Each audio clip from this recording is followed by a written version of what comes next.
On Thursday night, the Royals and Yankees hooked up for a 4-game series. And in Game 1, with Mariano Rivera unavailable, the Royals rallied in the 9th inning, but the Yankee bullpen hung on to take Game 1 4-3. On Friday, the Royals used a Billy Butler home run. The Yankees played great defense, and the Royals won Game 2 4-3. And last night was the Alex Rodriguez show, hitting his 602nd, 603rd, and 604th career home runs in an 8-3 New York win. Today, the Royals hope for a split as Brian Bullington continues his quest for big league win number 1. Royals baseball is next on Fox Sports Kansas City.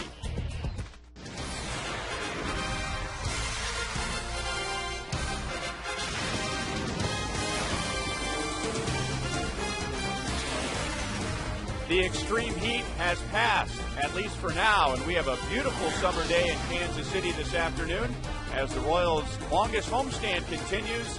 They'll play their final game of the year against the New York Yankees. Hi, everyone. Welcome back to the ballpark with Royals Hall of Famer Frank White. I'm Ryan Lefevre, and we talked about it last night. Today, we will give you the second third of the season list, some of the light moments of the second third of the season. This season can be so long, so tense, a lot of pressure for these guys, a lot of eyes watching. Every now and then you need to have a little bit of fun, right? And you really do, and I think you got to be blessed to have guys in your clubhouse that can really keep things light. And I had guys like Amos Sotis, Hal McRae, but really the number one guy that kept us loose, especially in hot August, was John Mayberry. Well, maybe we need to bring in Big John, sometime to look at some of the finalists in the list. And by the way, before you start sending in your letters and your emails, we live with the Royals every day. We talk about them more than anyone else. So this list is about opponents of the Royals. And we'll check out the list when we come back.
And by the Missouri Lottery. Okay, this is how the list works if you're new to this. We've divided the season into thirds. 54 games, roughly. And we pick some of the goofiest swings, goofiest plays. I pick one, Frank picks one, we agree on one, and with that being said, let's check out the first round winners. Let's go back and review the first third of the season. I picked Mike Lowell's swing against Zach Greinke. Frank picked a Casey Kochman swing against Zach Greinke, and we agreed on this Grady Sizemore swing against Brian Bannister. Now, here is the list from round number 2. We'll begin with some swings, if that's what you want to call them. Well, they're very unique swings, and this is when a pitcher really makes you totally fool at the plate. And it's interesting to watch on the course of a game, and it gives us a little bit more to be entertained with. Not the best swings you'll ever see. They're not going to make highlight reels, but swings by major leaguers. Then Fan plays. This guy took a ground rule double off the forehead in Atlanta. This Royals fan with some worn out tennis shoes did not factor in the wet concrete. This fan in Oakland tried to catch a ball with his beer. He ended up with neither. But that was an A's fan. Royals fan knows how to get it done. He caught the ball with his beer. Tarp work in Washington. Guy got swallowed up by the tarp, and Frank, we always compliment the tarp work of the Royals grounds crew. Well, we have the best ground crew in the world, I think, Ryan. These guys are really in tune to what's going on, and they get that tarp out in time before all the high winds come. That was Tricky Ricky, by the way, and now we'll take a look at some defensive plays. This is Eric Ibar of the Angels against the Royals. And in Game 2 of this series, Billy Butler's home run is off the foul pole and then off of Austin Kern's forehead. So there, you've got it. We'll give you our finalists. Frank, let's begin with you. Well, I'm going to go with Johnny Cueto as my finalist. It's unfair that he's a pitcher, but he's got a bat in his hand, so I'm going to go with him. I'm going to go with Alex Rios, who's having a great year. Anytime you can get a swing like this from him, it has to make the list. And we agree this time around on Austin Kearns. That's going to cost him some money in Kangaroo Court. Well, I think so, Ryan. You mean he just agreed? This ball is out of the ballpark. He's given up on it. He has no clue this ball's going to hit the foul pole and come back to him. So there you go, our second round finalists. Baseball is next. Brian Bullington faces the New York Yankees for the first time, hoping for his first Major League win. It's the Royals and the Yankees, and the first pitch is next.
Almost.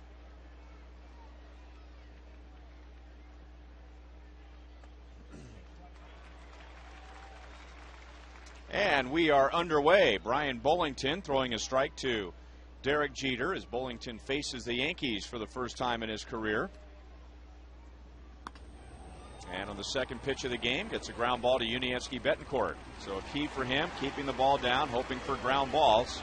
And he's off to a good start. Here's the Yankees lineup tonight, presented by M&I Bank, or this afternoon.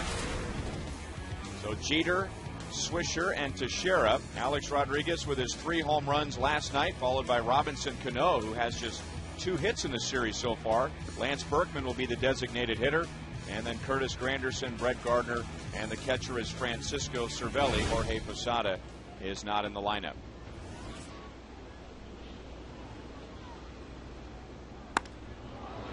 First pitch swinging, Nick Swisher into center field.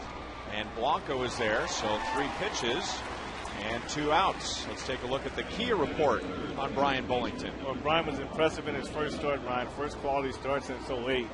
But one of 9 pitchers to start for the Royals this season. That tells you a lot about the injuries that they've had so far in their pitching staff. And the key today, and you mentioned it earlier, he's got to get the sinker ball down, keep the ball out of the air. So Teixeira bats with 2 outs and nobody on. Teixeira has only driven in 1 run in the series, but he has scored 3 times, and that puts him on top of the American League with 86 runs scored this year. And when the Royals were in New York last month, he scored 8 runs in the 4-game series.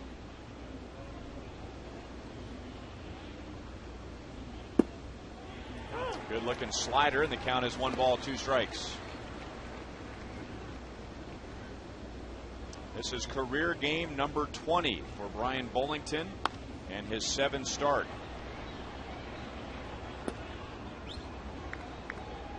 84 beautiful degrees. We started at 1:10 Central Daylight Time. Time and temp brought to you by the parking spot at KCI.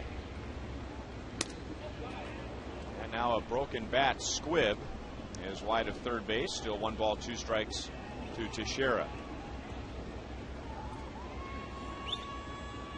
In his start on Tuesday at the Angels, Brian Bullington had his first major league quality game, if you will, going 6 innings and giving up 3 runs on 5 hits, and took the loss as Royals only scored 1 run. That was his first major league start since 2008. In fact, the Royals in that game only came up with 1 run on 5 hits.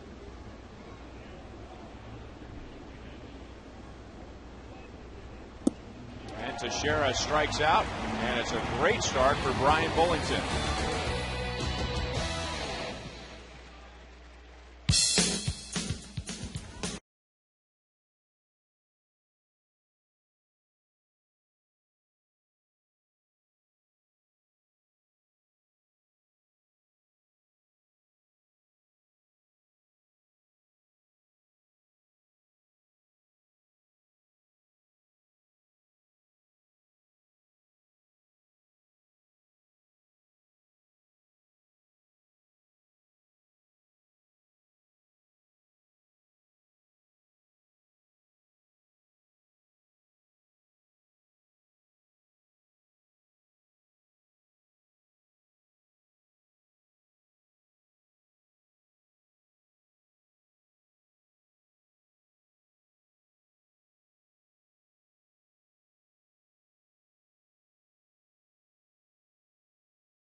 It to feel good.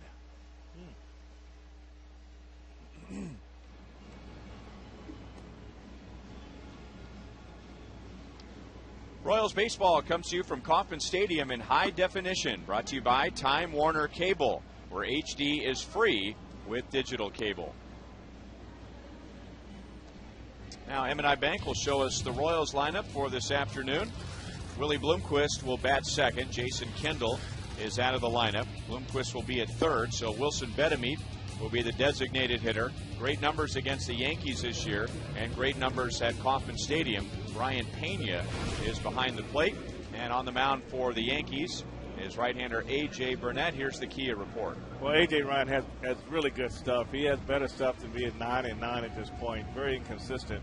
He's allowed the first run of a game in 15 of his 23 starts. So the key for the Royals today is to get out in front early and see what A.J. is going to bring to the table today.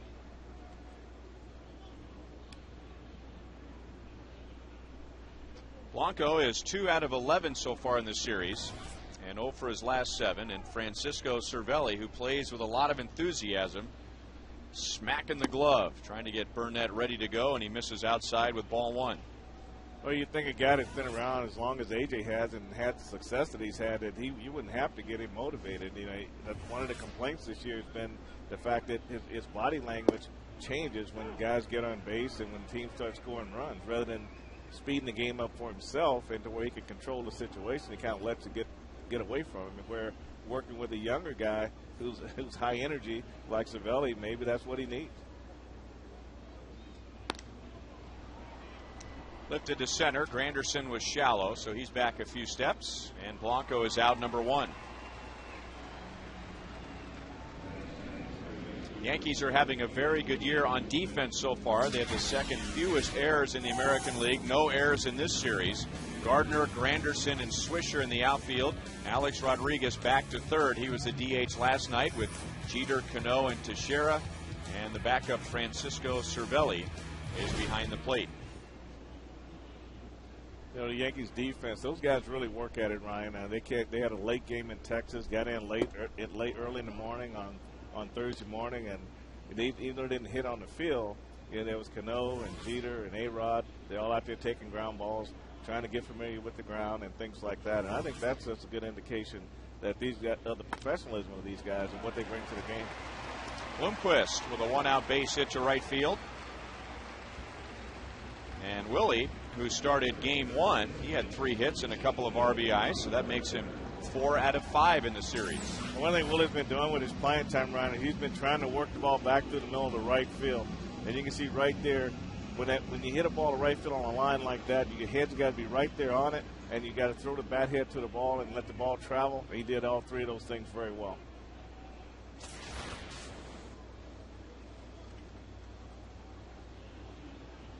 Now, this is also an opportunity for him to take advantage of Burnett as far as being a base runner. He doesn't hold runners that well, and he's been exploited.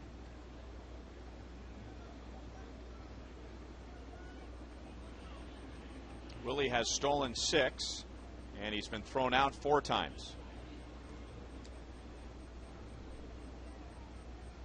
And he's off with the first pitch to Butler. Cervelli's throw ends up in center field. Granderson is on that, and his throw is late. Runner at third with 1 out. I really felt the Royals would try to exploit that stolen base potential early in the game, and with Billy's penchant to hitting a double play, the earlier you go, the better off you are. And Willie did a great job going head first, and not only that, but picking the ball up, knowing where the ball is. As a center fielder, when you see that guy break from first base, you're already playing shallow, so as soon as that ball passes the hitter, you got to be on your horses coming in and try to make sure if there is an overthrow, that runner can't get up and move to third base. It has to be a very small horse, though. Oh, a Shetland pony, huh? Yankees are going to bring the infield in, and Billy gets it over the infield and into the right field corner. So for the second night in a row, second game in a row, the Royals have a 1-0 lead in the first.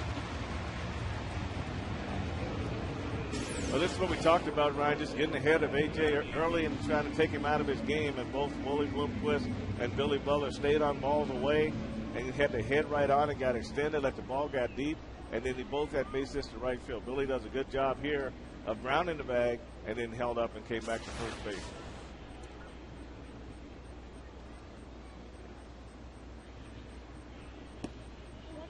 Well, if you like numbers and you go by the numbers, Wilson Betemeet should have a great game today. He has been outstanding this year against the Yankees, hitting .440. And he's been outstanding this year at Kauffman Stadium, hitting .423. And he'll get half the day off as the Royals' designated hitter. Saved by Cervelli, 2 balls and no strikes. So Wilson Betemit has gone from a non-roster invitee to starting the year in AAA, where he had just okay numbers, really didn't do anything great. Called up because the Royals needed some versatility for the National League games, to now playing every day, mostly at third base, and he's the Royals' cleanup hitter. Jolted to center. The wind is blowing in, so that'll knock it down enough for Granderson to make the play. There were many outs on both sides, more for the Yankees than the Royals. Outs on the warning track last night, and that one was just short of the track. Wind is blowing in from the northeast.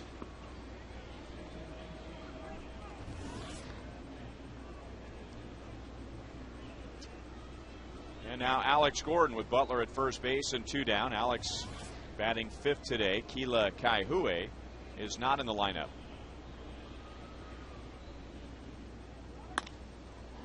Grounded to the hole. Cano dives to his feet and throws out Alex.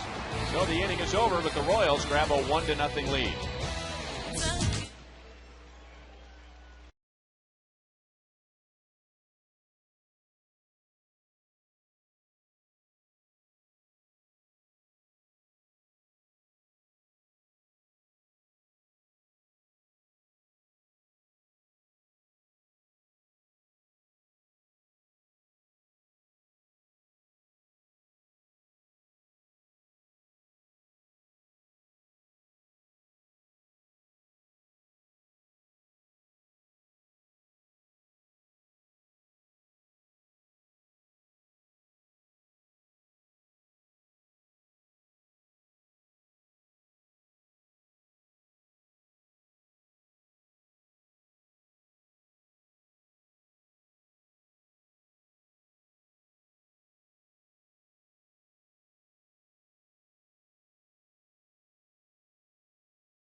A lot of time on the pregame show today, the postgame show last night, talking about Alex Rodriguez, and I was asking Split about how he would approach a guy like A-Rod, and he said A-Rod just looks too comfortable right now, so you got to get in there. You don't necessarily have to hit him or knock him down, but you got to get in.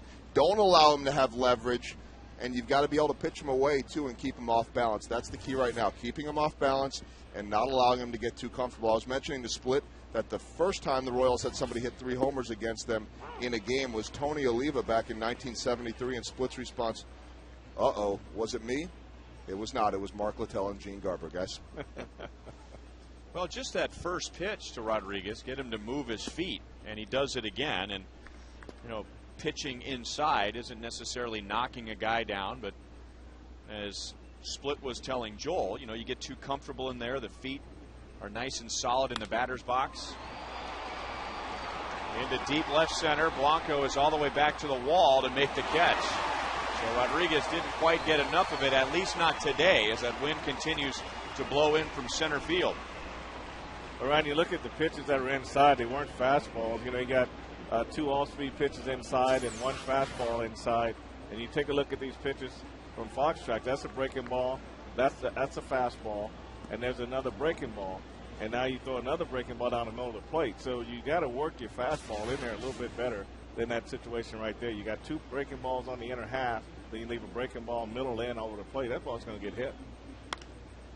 Well, the Yankees have come out swinging today. Robinson Cano is into left field, and there are 2 down.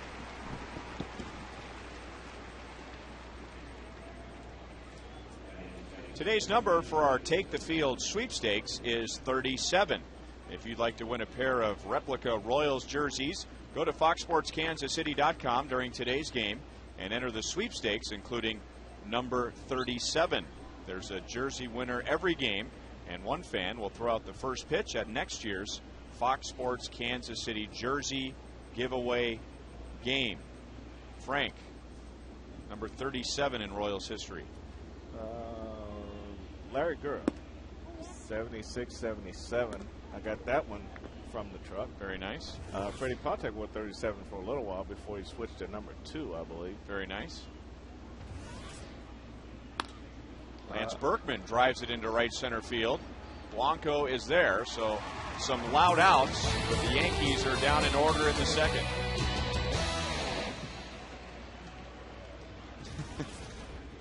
I don't know if they.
Good day to hit if you're going to hit the ball in the air. We had some impressive home runs at Kauffman Stadium last night, especially after the wind changed. And today's You Call It, presented by Sprint. We ask you, what do you think was the most impressive home run at Kauffman Stadium so far? Billy Butler against Felix Hernandez. That's a no-doubter. Vladimir Guerrero on a hanging breaking ball. Josh Hamilton to straightaway center field. That cleared everything. And then Alex Rodriguez. This is his 3rd home run into the upper level of the fountains. Pretty impressive list. And good research to go back and get those 4. So text 432-432. Enter keyword Royals, a space. A for Butler, B for Guerrero, C for Hamilton, and D for Rodriguez. Standard text rates apply. I know which one I'm going with. Me too.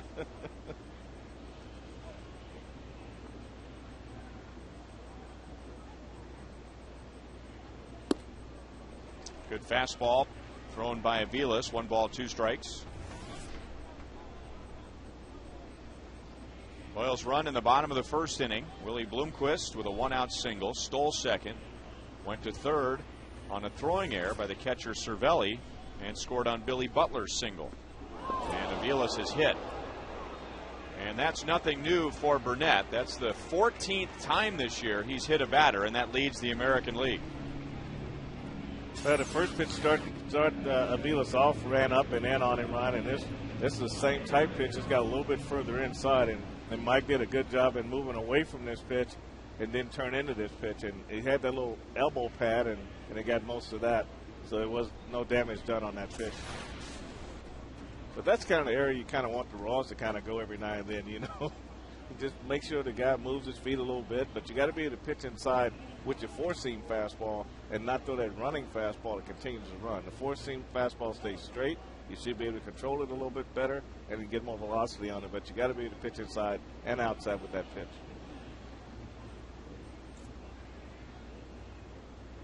So Aviles at first for Mitch Meyer, who takes ball one. And A.J. Burnett has been described many times in his career as effectively wild. So he's not necessarily wild in that he's giving out a bunch of walks. I mean, he will walk his share. But he will do what he did to Aviles enough times to make a hitter uncomfortable, enough so that maybe they lose their aggressiveness at the plate. In addition to hitting 14 batters this year, he also has 11 wild pitches, which is the third most in the American League. So every now and then he's just going to lose the strike zone.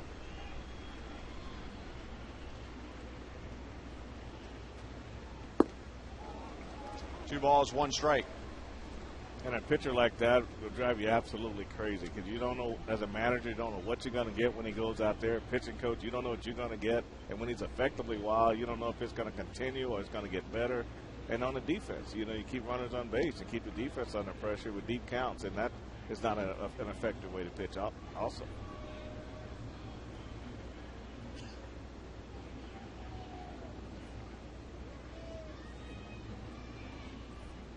Aviles takes off, and Meyer grounds it foul. 2 balls, 2 strikes. Let's check the early returns on the sprint you call it question. And, well, I think Frank and I agree with the 35%, correct? Yes. There's nothing further in here than right there unless you go over the dry duck seats and up on the patio out there. I mean, this is like at the base of the scoreboard. He cleared every wall we had to offer him. Kevin Shank says the only wall that remained was the Great Wall in China. There's the padded wall with the 410.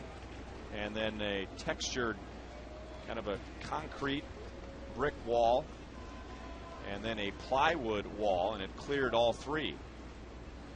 Aviles was leaning to second and was almost picked off. Just barely got the hand in front of the tag. Well, and that should never happen on a 3-2 count. You're going to be running, but you can't get picked off in that situation there, and that would have really made Ned Yost unhappy to see Mike get picked off on a 3-2 count. Whoa. That's where that left-handed first baseman would have been able to get that tag in there a lot quicker.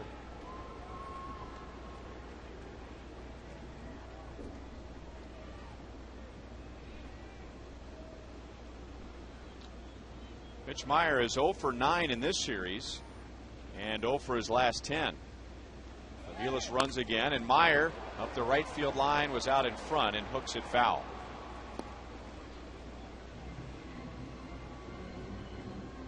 Royals were aggressive in the first inning.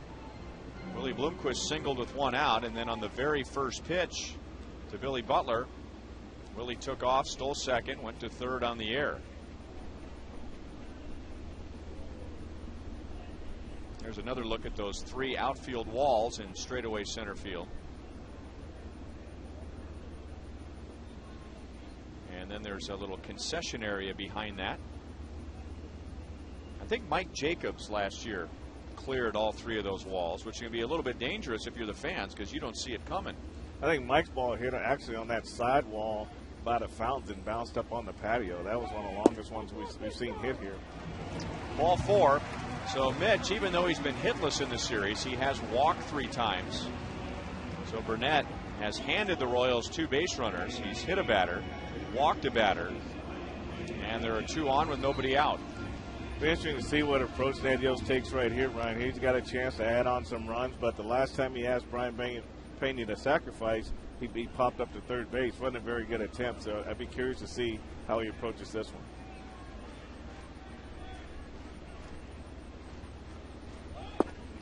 Showing bunt and takes ball one. That was a tough day for Brian at the plate. He struck out 3 times and popped up the bunt. And I would think in his mind, and thinking about his personality, he would love an opportunity to show the manager that he can be trusted with a bunt when he gets the sign. Well, that's true, Ryan, but if he's bunting, he's got to square around a little bit earlier and get himself set to do it. He was a little late on the first one. I think that's a little too late for him. The ball's already on the way to the plate, and he doesn't have not giving himself an opportunity to get in a good bunting position, and he get caught in the middle, and that's when you bunt the ball too hard. Well, now we're seeing some of the body language from A.J. Burnett. He obviously isn't happy with the way he's throwing the ball, and he is wearing it all over his uniform. So Dave Island, the pitching coach, picks up on that. Going to go out there and try and get him refocused.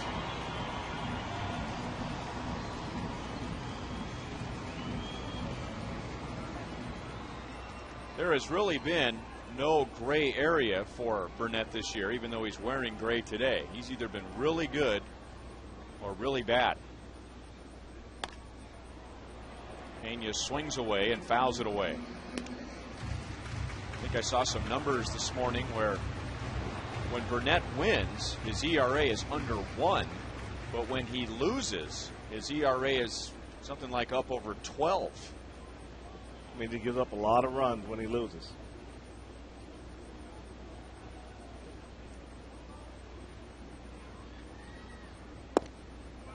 Couldn't pull the trigger, and count goes to 2-2 on Brian Pena.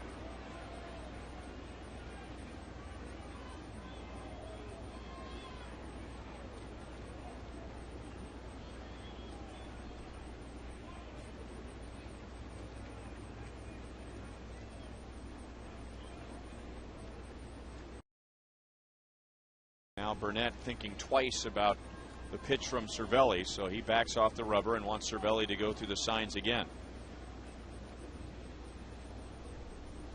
Mike Aviles at second base, Mitch Meyer at first.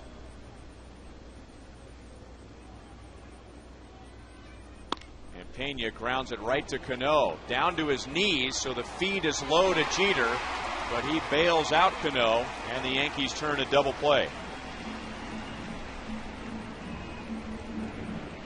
It really strange how it to his right. He got his right foot caught, didn't quite get it planted right, and tripped over his right foot. But Jeter, being as athletic as he is, was able to see how his right foot just didn't get that right foot out there, so he can make that feed. When he slid it out, the front toe got caught, and that took him down. But Jeter made up for it. But it's funny how you was asking Brian Pena to bunt. And then it goes to 2-0. He swings away. Then you think he may go back with the bunt, but he just went completely away from the bunt, and you got your double play. He didn't swing at, which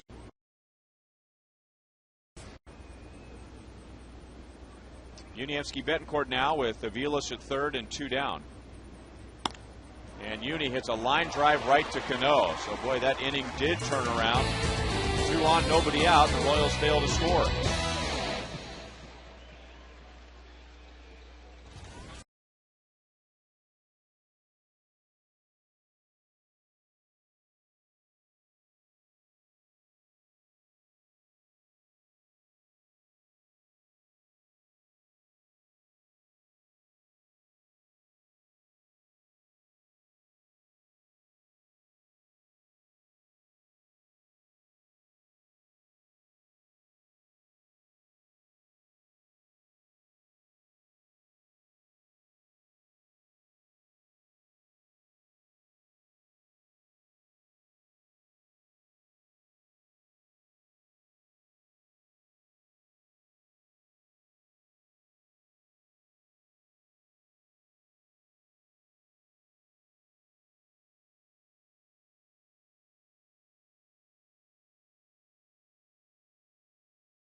possible with the nation's fastest mobile broadband network, AT&T. Rethink possible.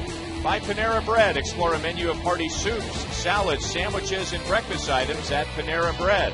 And by Chevrolet, come see for yourself why 1,000 people a day are switching to Chevy.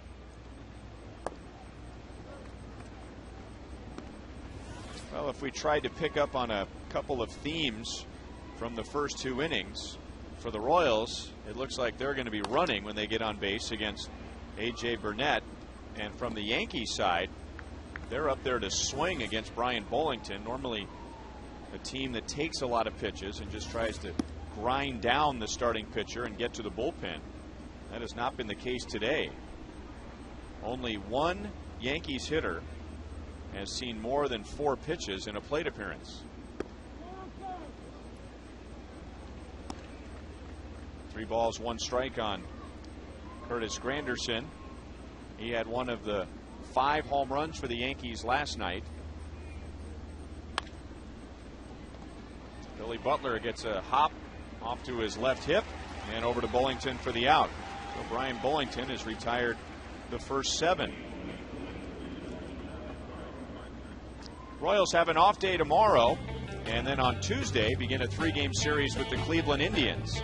And the first 20,000 fans that night will receive the winning fan vote t-shirt presented by Sprint. This will be the 6th of 7 t-shirt Tuesdays. And if you'd like to come out, you can get your tickets right now at Royals.com or 1-800-6-ROYALS.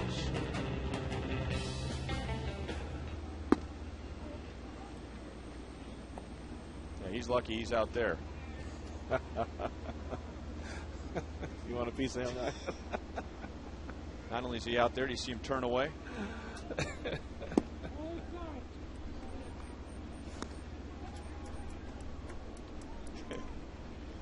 2 balls and no strikes on Brett Gardner.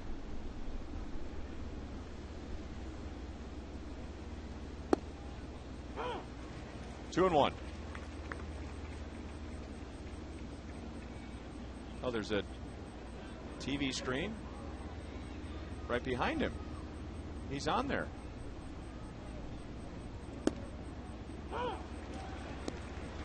And I would think a guy like that would want to look at himself, wouldn't he? If I was that big, yeah. I mean, you don't get that big just because you feel like getting that big, right? You don't walk around with your shirt off either unless right. You want to show it off, right? Brian Bullington strikes out his second, and he has retired the first 8. And one thing that we know that Brian has that good slider, and Chevrolet brings us Fox tracks, and you can see that slider go down underneath his swing. And if you can get that pitch in the right height, the right zone, lefties will chase, and that's what made Zach Greinke the strikeout pitcher that he is.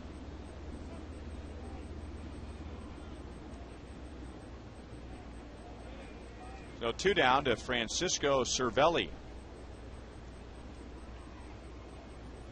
He started the first game on Thursday and was 0 for 4. Jorge Posada has caught the last 2 games.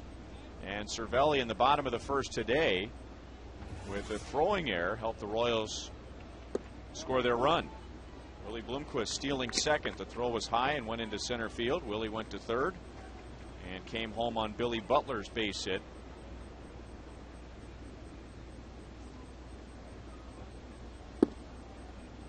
Two balls, 1 strike.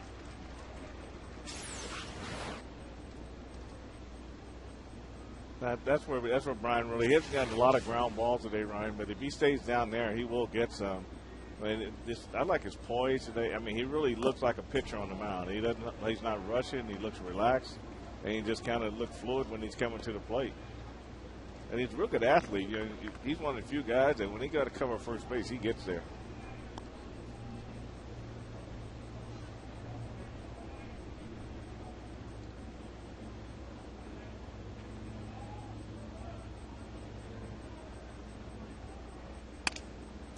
Broken bat. Betancourt charges, and the inning is over. Brian Bullington with a 1-0 lead has 3 perfect innings. Okay, all right.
To Kansas, and Kevin has volunteered with Big Brothers Big Sisters for more than 10 years, specifically with the organization's largest fundraiser, Bowl for Kids' Sake.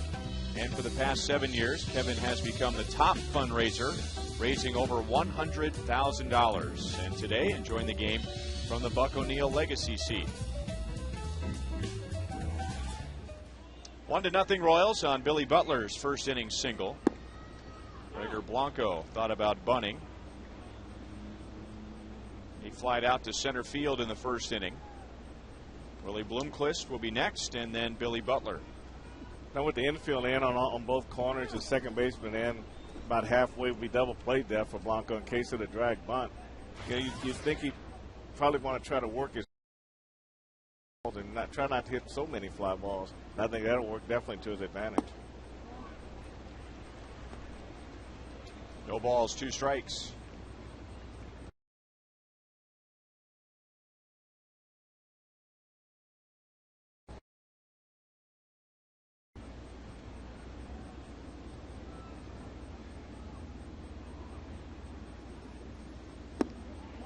Down on 3 pitches, and H.A. Burnett strikes out his first. You can see it, both these swings, Ryan, just long swings there. This ball is down inside and off the plate. It's that hard slider, and you can see the swing for Blanco, how long it is. And that's what you kind of, if you're going to choke up, you got to really keep your swing short. You can't have that big swing and you just want to try to hit line drives and hit the ball hard on the ground. The whole reason for choking up is to shorten your swing. Right. Or it should be, at least. You know, shorten the swing, a little bit of back control, but you gotta swing down through the ball, and you don't want to try to swing up, and that just makes your swing longer, and you hit a lot of lazy fly balls.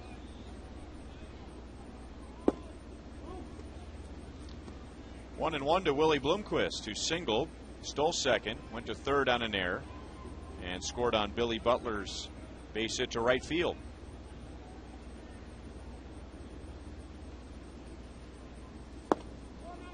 And now Willie thinking about dropping one down. He did not go around, according to Gary Cedarstrom, and it is 2-1. So Willie, in just 2 games against the Yankees, has 4 hits and 5 at bats.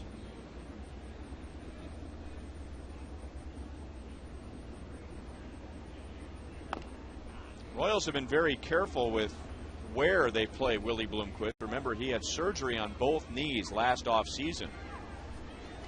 He has now started his last 2 games on the infield, but that's only 9 starts as an infielder and 24 in the outfield. So they'd rather have him standing around on the grass than on the infield dirt. And now starting to see more time on the infield. He is a natural infielder. He's done a real good job coming in to pinch run, and when he's in there, he hasn't hesitated about stealing bases. And the one thing you haven't seen him slide his feet first, and maybe that's an indication of the knees themselves. Everything's been head first. Back-to-back strikeouts for Burnett.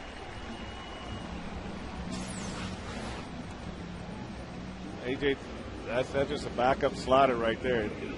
It really didn't go. I'm sorry, that's a knuckle curveball. You see that finger go up like that, Ryan? And the ball backs up. If you overthrow it, it doesn't go down away. That one went back into Willie, backed up on him. He couldn't swing at it. A knuckle curveball that he learned from his grandfather when he was 14 years old.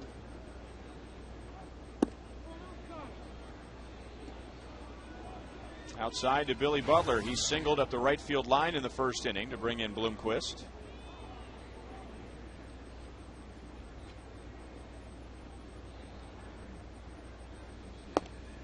Is there a difference between a curveball and a knuckle curveball? Just by the way that index finger. But the ball doesn't break any different, though, does it? I think if I'm right, and I could very well be wrong, that maybe the knuckle curveball isn't quite as hard, but it has more bite straight down. Sometimes it is referred to as a spike curveball, and if you think about spiking a ball, you're throwing it straight down. So I think the purpose is a quicker bite, more as a rolling curveball that just gradually breaks down. Right to Nick Swisher in right field, and the Royals are down in order in the third.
One to nothing Royals to the top of the fourth inning. The Yankees are without a single base runner in the first three against Brian Bullington.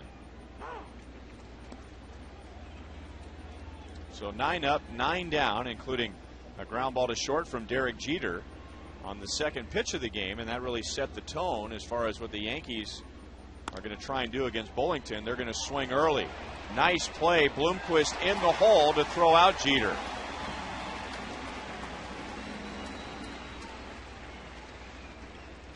You're right, Ryan. That was a very good play. And Willie catches this ball actually behind him. He plays his hop. You see the angle he takes back toward the outfield. This ball is actually by him when he catches it, but he didn't try to turn inside. He went right around with this catch, took his, and get back on top. And that way he can get over the top and throw a better pitch, better throw to first base. If he turns on the inside, that arm drops, and he might throw a sinker over there to first base.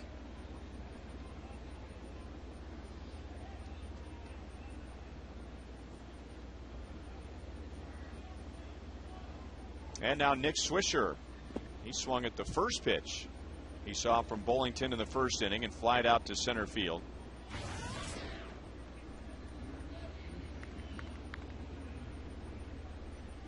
Including switch hitters, 5 of the 9 in the Yankees lineup bat from the left side. And Frank, you and I talked about this in Anaheim, that Bullington with his arm angle and that slider is going to present some problems for a right-hand batter, but lefties are going to get a pretty good look at it. And if you break down what he's done in his career, righties versus lefties, there is no comparison.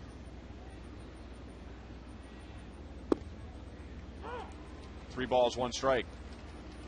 He could probably change some things for himself, Ryan, if he uses his slider a little bit more to the lefties, and that would help him a little bit. But throwing that fastball makes it difficult if you keep it out over the middle of the plate.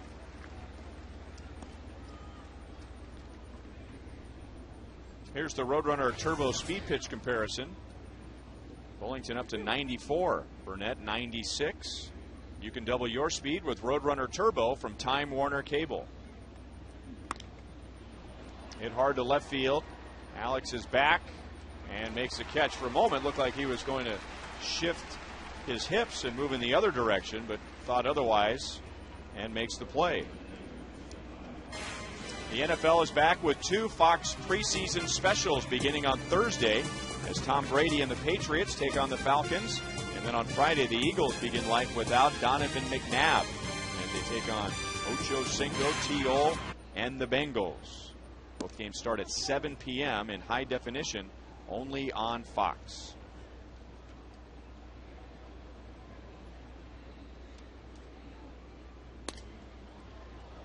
That's the second broken bat for Teixeira in his 2 plate appearances. He is out, and Brian Bollington has 4 perfect innings.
Royals scored in the bottom of the first on Billy Butler's base hit to score Willie Bloomquist.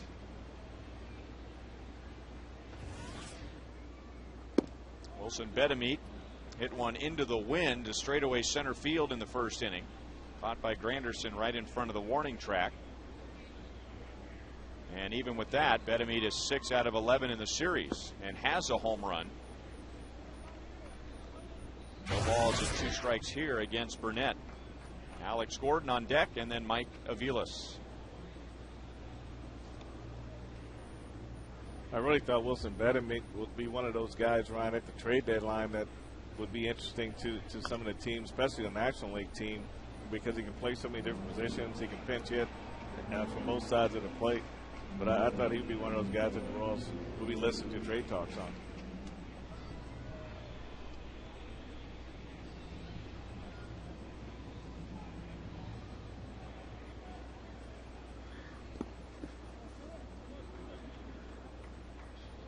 Two balls, 2 strikes. And he's been around for a while. He's a veteran guy, right? His age might not necessarily imply that Betemit has been around. He is 28 years old, but he got to the big leagues in 2001 as a 19-year-old. So when you look at Alex and Mitch and Aviles and all those guys, you say, wow. Yeah, if you didn't know any better, you think he would kind of came up the same time they did, maybe a year or 2 before. That is true. But truth be told, all of those guys were in high school when Betemit got to the big leagues, or at least finishing up high school.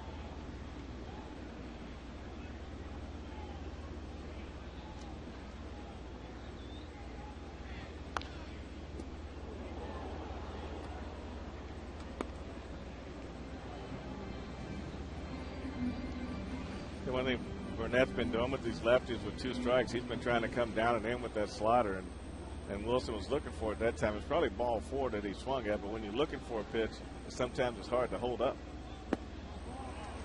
And the knuckle curve down and in. Third strikeout for Burnett. Do you think you are the ultimate Royals super fan? Well, this Wednesday at 7:10, you have a chance to win that title. The Royals take on Cleveland. There will also be Royals trivia, a costume contest, and much more. It's also Buck Night. Specials include hot dogs, small Pepsi drinks, peanuts, and Twinkies for just $1 each. Royals.com or 1-800-6-ROYALS. And a couple of good super fan candidates there. We've been calling Chris on the left, Royals super fan. He's got the cape, follows the Royals all around the country.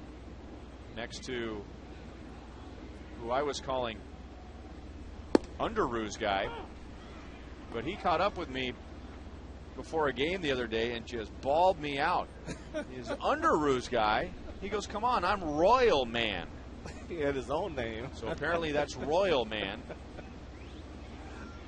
I've got to bring in a picture of me when I was 5 years old, and I dressed up as Batman, and it was almost exactly the same as that guy's outfit, except I did see that picture. Yeah. You brought it in one day.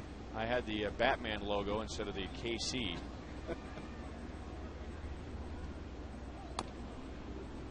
One ball, two strikes on Alex. Alex lost a base hit on a great play by Robinson Cano, diving in the hole on the right side in the first. Well, that's one thing you see when you see real good defense. It's really a pleasure to watch, and just so uniform when you watch the game. And this is when guys who are just coming into the big leagues. This is when you pay attention to the guys who do play well defensively, and you look for things that you might be able to help you. And you may want to go and talk to those guys and ask them certain things about defense, but you don't get that kind of interaction. These are things that we used to do when we used to come up.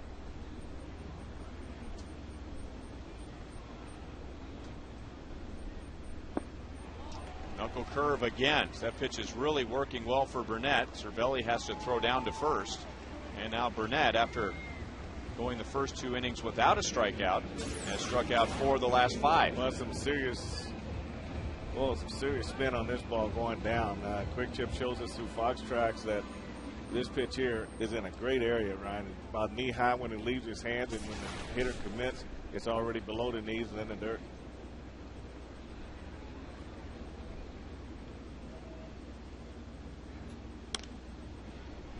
Aviles was hit by a pitch first time up. Down in the count, 1 ball, 2 strikes.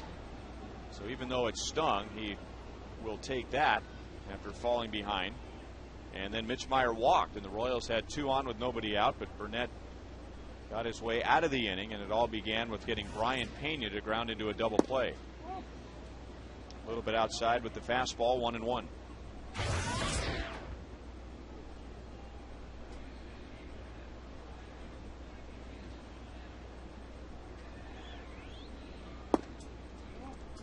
He throws that pitch, and Mike, at times when he will stride away from the plate, it's going to be almost impossible for him to cover that pitch. He won't cover that pitch at all. He needs the ball up a little bit more, and then it'd be more enticing to him. Usually down and away, he doesn't chase that a lot.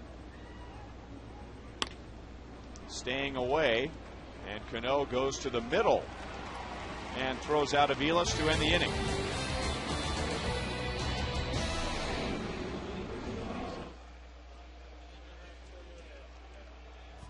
We made that play look so easy.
started with 4 perfect innings today. He pitched well enough to win against the Angels in his last start. The Royals just didn't score any runs for him.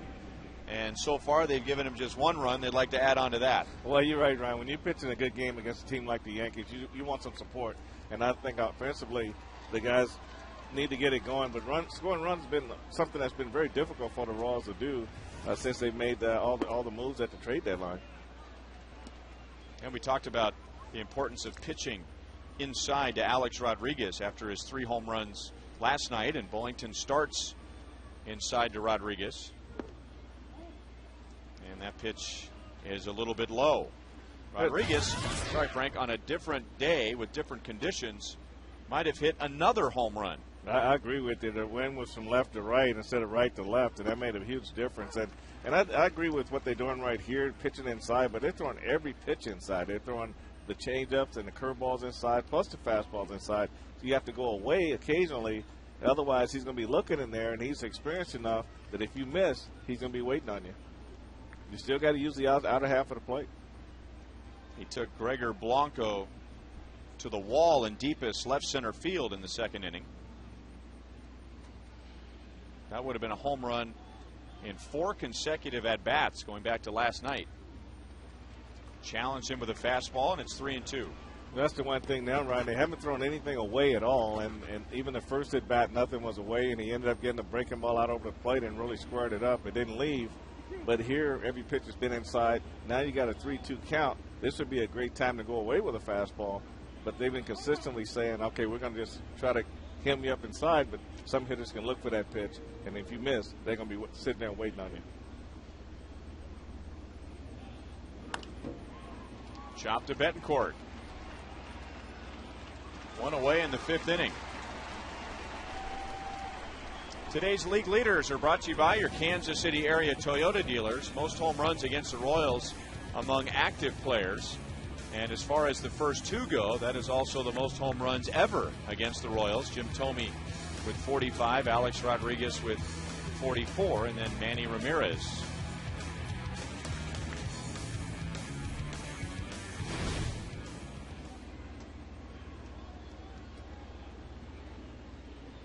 So 13 in a row retired by Brian Bullington. And now ball 1 to Robinson Cano. He flied out to left field in the 2nd inning. And like most of the Yankees today, swinging very early. That was the first pitch to him then, and now he fouls away the 2nd pitch in this at-bat. And it's 1-1. Joel Goldberg. Guys, want to remind everybody, Real Royals Trivia next Friday. Had a good time over the weekend, and so Friday, get there early to Rivals. We'll take 3 contestants, lots of prizes, Royals Trivia questions. Won't have the Yankee theme like we did last week, but still all Royals answers. Hey, Frank, how about this one? It's about you now. Oh, God. Who'd you have the most RBIs against in your career? It's a pair of lefties. 13 apiece. Don't know. One was a Yankee, one was, for quite a while, a left-handed pitcher for the Red Sox. Ron Guidry. Ron Guidry be the lefty? Yep, and the other one's a lefty, too. What team? Red Sox when you faced him. Oh, boy. Bruce Hurst? You got it. Nice. Now, that's not the format. What does Frank win? Frank wins congratulations, and as Kevin Shank will say, a Fox Sports Kansas City t-shirt. I've got one back here in the closet. I'll take it with me. Okay, there you go. That's the quickest we've ever delivered a prize. Now, that's not how it works. Usually there's 4 multiple choice, but I know that Frank isn't good with the trivia about himself. So I wanted to help you out with the Yankees-Red Sox, and those were probably the 2 guys that you faced a lot. 4 homers against each of them. Thank you, Joel. You hit him. Ron Guidry, 4 bombs. Yeah, I'll take that. But you owned Bruce Hurst. Well, that was probably all 4 of them in Boston, too. Hit 400 against Bruce Hurst and 45 at-bats. I had to get the average somewhere. Yep. So you're saying that the 259 against Guidry evened it out? Yeah, it got to be average. I'm in that 255 to 259 range. Frank, did you hear he's just an average player? I was just an average player. I mean, Ryan, did you hear that Frank was just an average player? Sorry. I just happened to be around for a long time. Yeah, he wasn't very good. Yeah. I was an average hitter, but the other part, a little different. That's the Yankees' first base runner, let alone hit, and it comes with 1 out in the 5th inning. So Cano fouled off 4 and gets a 1-out single. I mean, this was a good pitch down, but, you know, for lefties down and in, they really collapsed on that pitch, and Brian left it there. But I tell you what, Brian, he is challenging the strike zone on first pitches, and that's what he's got to do. And if he can keep the balls like that, I'm sure he can live with them. And as we point out, every time something like this happens, you wonder now how Bullington will respond to that. First of all, he was just knocking him down one after another, and he was doing so pitching exclusively out of the windup. Now he goes to the stretch for the first time, and it's against the 15th batter that he's faced today. And he's been around long enough to know that it's too early to be thinking about a no-hitter or a perfect game, but there's got to be a little bit of a letdown when that first runner reaches. Well, I think it is too, Ryan. And I think right now, when it goes to the stretch, and one thing you have to want to stay away from is elevating the fastball. You want to stay in that same mode as the windup. Butler fields a one-hopper out at second base. Bullington is there. Double play. Berkman goes down, got tangled up with Bullington. So the Yankees get their first runner, but thanks to the double play, Bullington has faced the minimum through 5 innings. Wow, that's going to hurt both of them.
The end of the double play, this could have been an injury to both Brian Bullington and Lance Berkman. Well, Billy did a real good job after he caught that ball getting inside to make a good throw down the Betancourt at shortstop. But you see that right foot went across the bag, and that's when you can get an Achilles injury.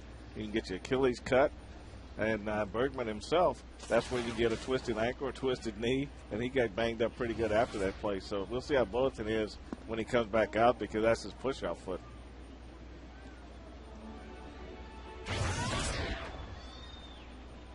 Mitch Meyer, Brian Pena, Unievsky Betancourt in the 5th inning. A.J. Burnett has set down the last 8. So he wasn't all the way right early in the game, giving up a couple of hits and a run in the first, a hit batter and a walk in the second. But ever since the double play against Brian Pena, Burnett has pulled his game together, and the Royals are without a base runner.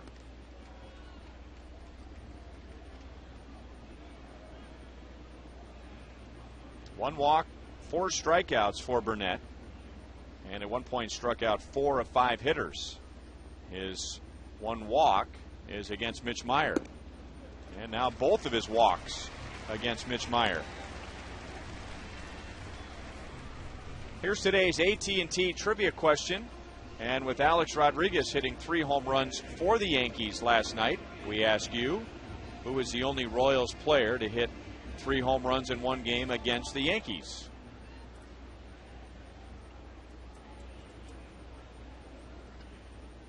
Is there some sort of a movie character that wears that outfit? It seems like just in the last month or two, we've been seeing fans dressed up in those one-piece costumes. Remember, there was a guy in Anaheim, I want to say, right before the All-Star break, out in right field in the green outfit.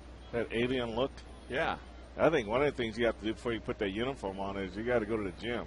You got to tighten stuff up, you know. Well, maybe that's why they cover their face as well.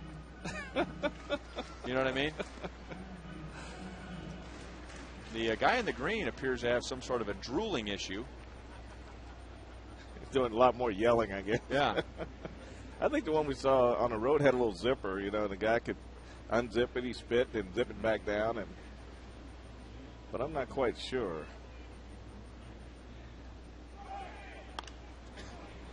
Meyer was running, and Pena fouls it away.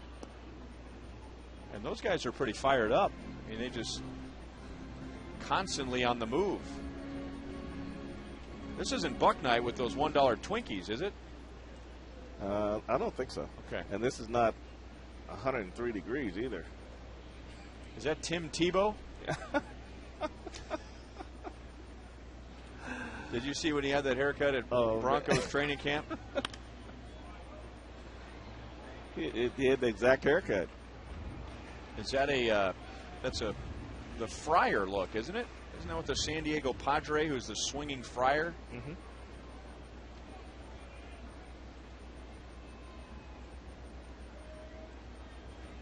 Well, I say it again. At some point today, he checked himself out in the mirror before coming to the ballpark and said either out loud or to himself, "I'm good." Again, Pena hits it to Cano, and again, the Yankees turn it into a double play. This ball hit a little harder.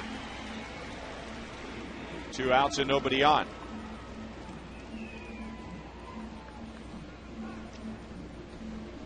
Also coming up during the homestand on Thursday, another Ink College Night. It's the Royals and the Indians at 7:10. College Night offers select tickets for high school and college students with a valid ID for just $7, plus food and beverage specials in the outfield plaza concession areas.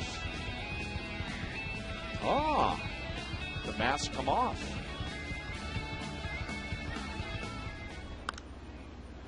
Popped up. And it's Mark Teixeira being called off by Robinson Cano. Yuniesky Betancourt is out, and the Royals send just 3 to the plate in the 5th.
Bullington, who did not allow a runner until 1 out in the 5th inning. Gave up a single to Robinson Cano, but then got Lance Berkman to ground into a double play. So he's faced the minimum through 5. Curtis Granderson takes a slider for strike 1 to begin the 6th inning.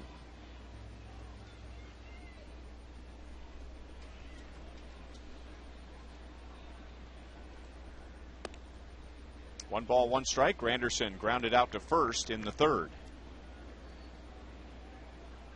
Got a nice pitch count going right at 60 pitches. 2 balls, 1 strike.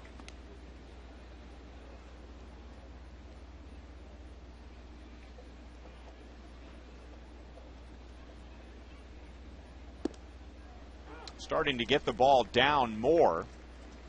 He only got 1 ground ball out in the first 2 innings, but now 6 over the last 3.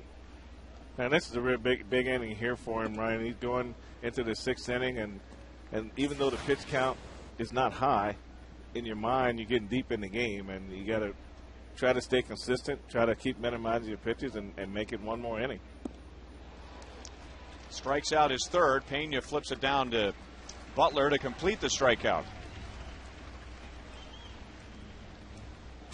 This is what I've noticed in his last start is how good his slider is, and this is what you get a real good idea here when he wants to use it for a strikeout pitch. It throws a little bit harder and gets it down to the back leg of the left-handed hitters, and the left-handers having a hard time laying off of it.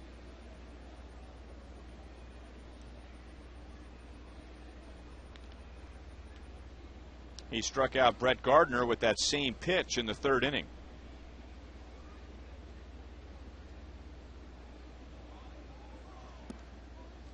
A little bit inside for ball 1. So one of the keys at the beginning of the game for Bullington was to keep the ball down, get ground ball outs as opposed to fly ball outs. Well, the wind is blowing in. So this is not the worst day if the Yankees are going to hit the ball in the air, as long as they don't get all of it. Alex Rodriguez may have lost a home run because of the ballpark and because of the wind in the 2nd inning. But again, just 1 ground ball out in the first 2 innings. And then Bullington got 2 ground ball outs in the 3rd, 1 in the 4th, all 3 in the 5th. So kind of reversing the trend from his start on Tuesday at the Angels, where he started off by doing a good job of keeping the ball down, but then in the 5th and 6th innings started to get the ball up. That is through the left side. A base hit for Gardner with 1 out.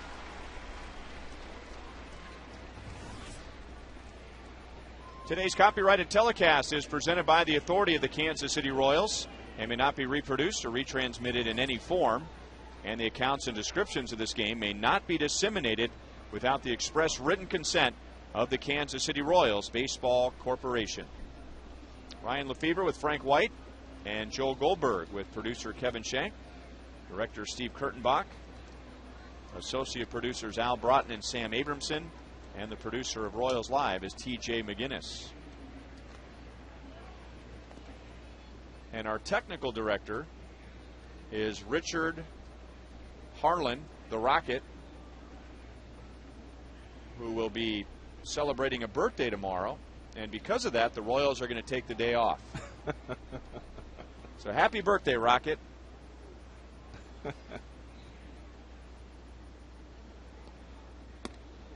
Well, a few things went wrong there. First of all, the Yankees weren't running. And second of all, either that ball got away from Bullington or he wasn't ready to pitch out. Well, I'll tell you what. Home plate umpire is saying, boy, if you don't catch that, that's right in my face. I mean, you got to get that ball out there on a pitch out. You really got to work the ball out. That's you don't want to throw it over the plate. And a good idea to pitch out. Even with all of their power, the Yankees will do whatever they can to tie this game. And Brett Gardner has 33 stolen bases this year. And one of those in this series. He's running. Pitches inside. Pena's throw is right on the bag.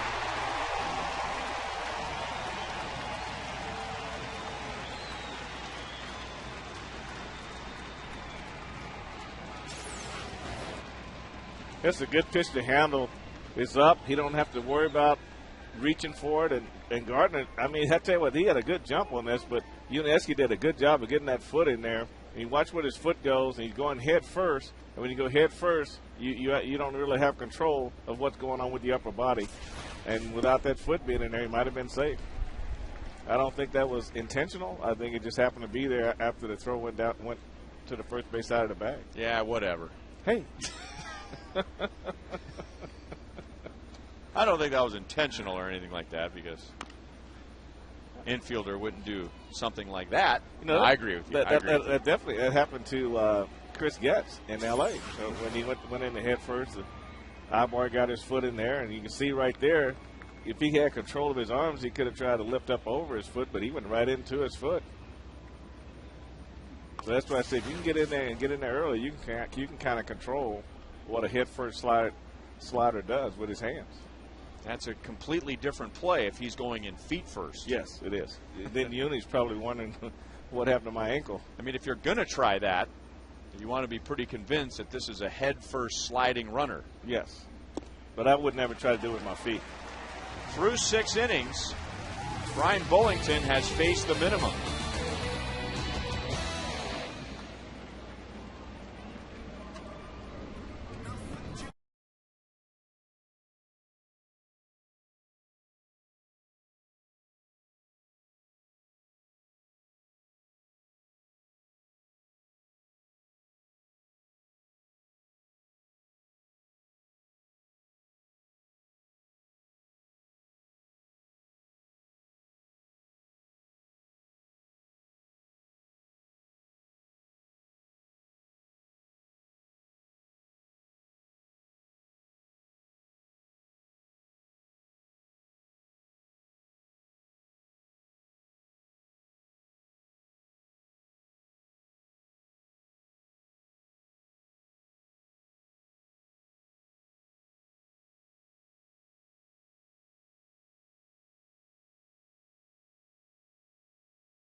.com to start planning your next Missouri getaway. And we welcome you to historic Hannibal, often known as America's hometown. Hannibal strives to keep the days of Mark Twain alive. You can explore his famous boyhood home and 2 museums, and make sure to take a ride on the Mark Twain riverboats. To learn more, go to visitmo.com. Brian Bullington still going for his first Major League win, and trying to do so in his first ever appearance against the New York Yankees. He has given up 2 singles, none until 1 out in the 5th inning. And thanks to a double play and a runner caught stealing, he has faced the minimum through 6 innings.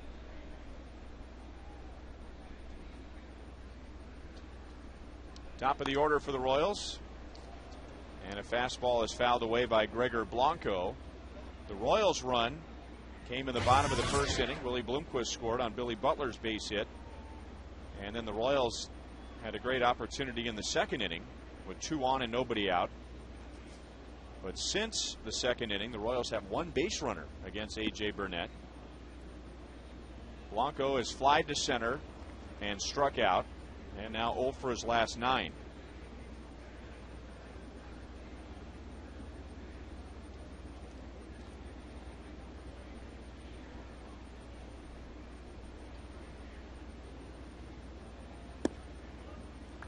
Two balls, 1 strike. He did a better job of laying off the ball down and in that time, Ryan, but the double play really is taking the Royals out of any scoring opportunity that they would have had. Both double plays hit into by Brian Pena in the 2nd and 5th innings. Pass Rodriguez, pass Jeter, And into left field. Leadoff man on for the Royals in the 6th.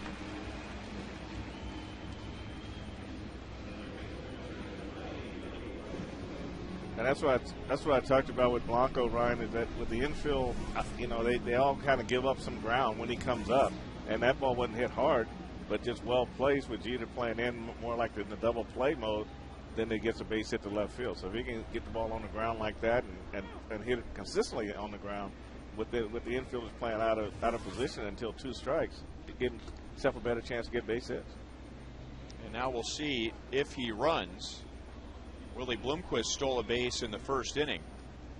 And the Royals have been running more than that today. They have started the runner several times, but runner had to go back because of a foul ball. Well, you know, we really do need him to steal his base here, Ryan. That would definitely give me the Fox Hot Watch thing today. Let's see if any fans voted along with us today. Now, I feel pretty confident. If Willie can do it, I think he can do it.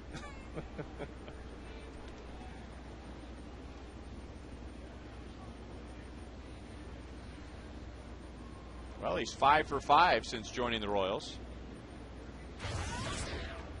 Well, let's see how Willie works. Willie should give him an opportunity to steal. He should try to take a strike and let him go early in the count.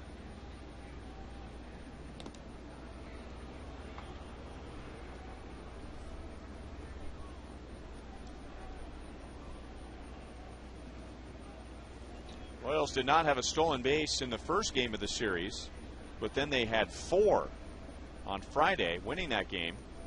And then no stolen bases last night. 1 so far today. Willie fouls it back to the screen, 0-1. Willie singled, stole second, went to third on an error, scored on Billy Butler's base hit. Francisco Cervelli's throw going into center field. So he helped the Royals score the run. It was not an unearned run, with the base hit from Butler and the fly ball from Betemit. But got the Royals 90 feet closer thanks to the throwing error, and the only error committed by the Yankees in the series, and only their 50th of the season. Only Minnesota has fewer errors in the AL than the Yankees.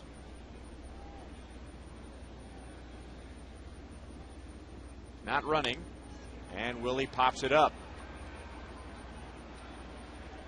Granderson comes up with the sunglasses on, and that's the first out. All right, let's answer today's AT&T trivia question. Who are the only Royals players to hit 3 home runs in one game versus the Yankees? We'll give you a hint. One was during the regular season, one was during the postseason.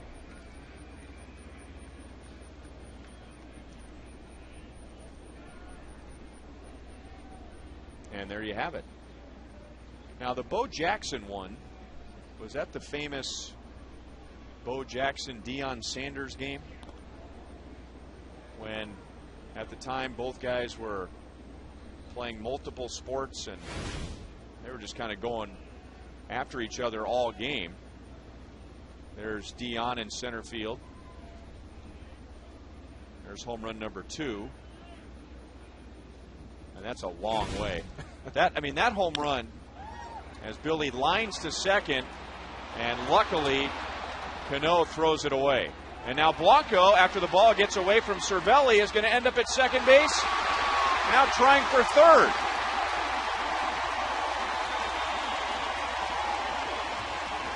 That's a break for the Royals, because a good throw means this inning is over. But the way it turns out, Blanco isn't doubled off. He somehow goes from first to third base. Well, Cano makes a nice play on Billy on this backhand. It just didn't wait long enough to get that good angle to first base. And Blanco did a great job, recognized this ball was going to get away. You can see Jeter said, don't throw. But you still got to block that ball and make sure it doesn't get to the outfield. So there are 2 errors on the play. And finally, A.J. Burnett says, hey, let's stop throwing this ball around. Well, you got the ball running all over the place, and somebody's got to call off the jam at some point. You know, Cano makes a nice play and then tries a quick throw to first, but Teixeira couldn't get on the other side of Blanco to try to stop this ball. But Blanco did a great job recognizing coming off the screen in front of the Royals dugout and goes down to second base. But that throw to Jeter, you know, that's where you got to, as an infielder, you just got to block that ball. You just can't let that ball get by you into the outfield. And he wasn't screened by the runner. He was in front of Blanco. Right. I mean, if you don't have a play, block the ball. So the first error goes to Cano. That got Blanco to second base. And the second error goes to Cervelli, his second of the game, and that's how Blanco gets to third. 1-1 on Wilson Betemit. So we're just talking about how the Yankees have committed only one error in this series, and now 2 on 1 play. So this is bonus time for the Royals, as the inning should be over.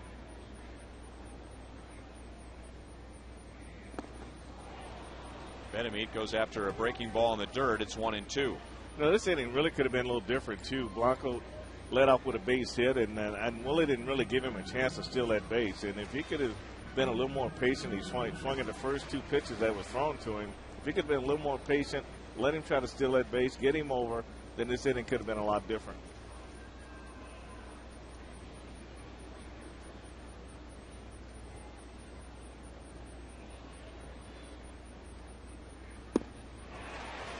Burnett pumps his fist as he gets around the 2 errors, and it's still a 1-0 game.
Through 6 innings.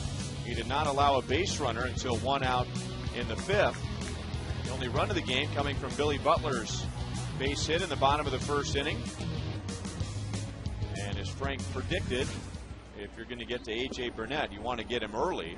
And the Royals did. They only got 1 run, and now Burnett has given up only 1 hit since the 1st inning. Jeter, Swisher, and Teixeira in the 7th inning. Jeter has grounded out to short and grounded out to third. Currently tied for 36th on the all-time hit list with 2,884. And he hits another ground ball to the left side. Willie Bloomquist throws him out. Jeter is tied with Zach Wheat.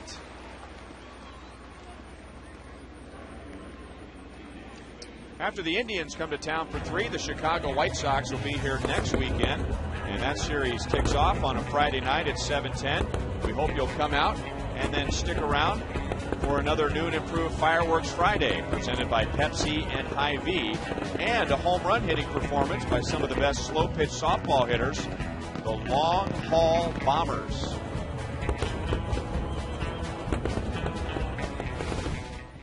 By the way, for the record, even with all of the rain delays on Friday, the Royals still put on a fireworks show. Nick Swisher pops out to second base. He is 0 for 3, and there are 2 down in the 7th inning. In fact, for the fans that remained, and I'm sure they figured as late as it was, and with all the rain, that there was not going to be a fireworks show. So many of the fans started making their way up to the concourse, and then all of a sudden the fireworks went off, and here they came back down again. It was a good night for the Royals with a win over the Yankees, and the fans still got the fireworks, even though technically it was the following day.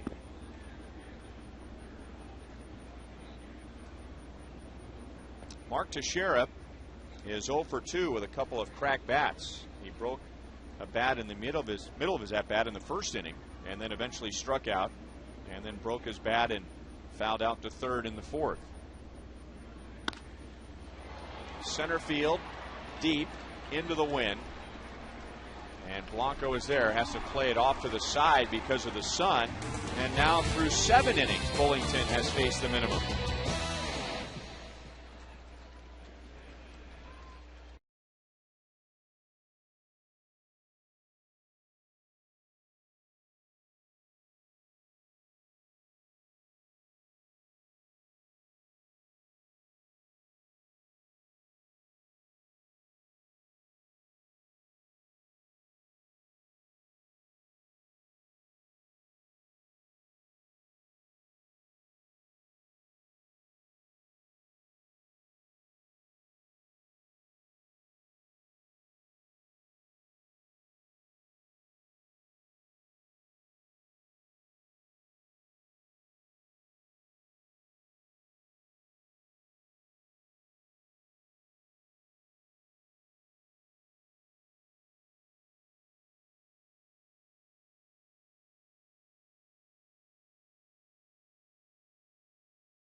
Join the game today.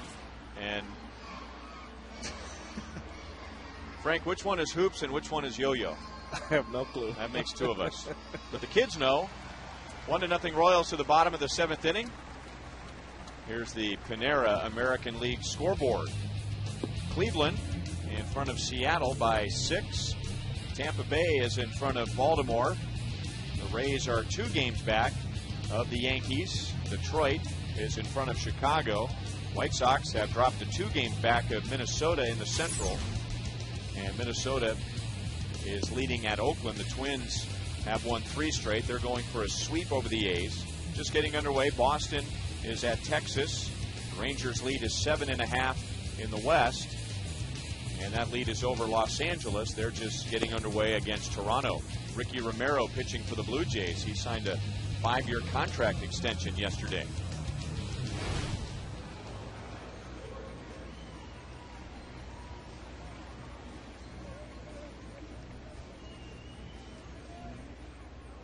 Hoops and yo-yo.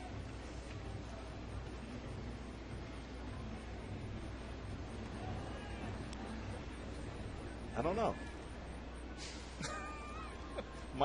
Michael will know soon. Soon he will. Pretty soon I'll be able to recite the entire family tree of hoops and yo-yo. My granddaughter was a Wild Wild Wesby. That was her favorite cartoon. You have to watch it. Wow, wow, Wasby? Yeah, you have to watch it from 8 o'clock in the morning till 2 o'clock in the morning, over and over and over. And, you know, SpongeBob. Everybody likes SpongeBob.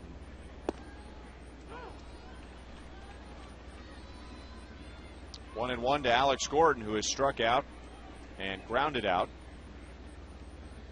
So we're in the bottom of the 7th inning. 1 run has scored, and the teams have combined for only 5 hits. And the Royals' run was way back in the 1st inning. Pulled to Teixeira, and he goes to the bag for the first out. And Alex is 0 for 3. So the difference right now is Billy Butler's base hit in the 1st inning that scored Willie Bloomquist. And the Royals have only 1 hit since the 1st inning. Mike Aviles was hit by a pitch in the 2nd inning.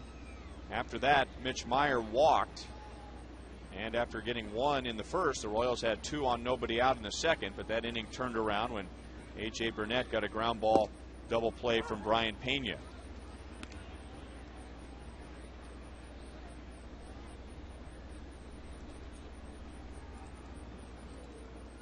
A.J. Burnett trying to go 7 innings in back-to-back starts.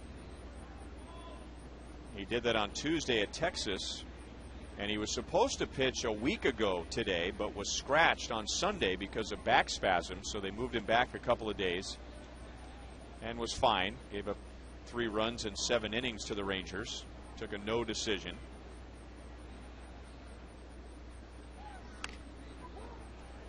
Reaching and a slow roller hit to the right side, and Cano goes to the hole and throws him out.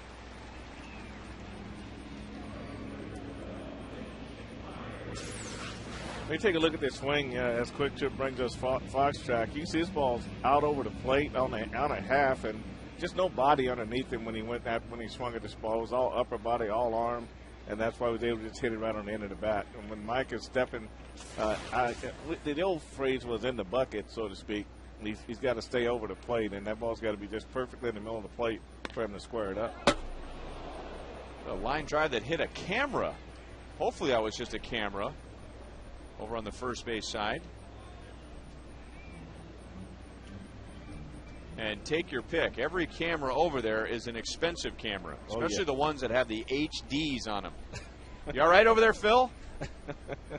Attaway, Phil.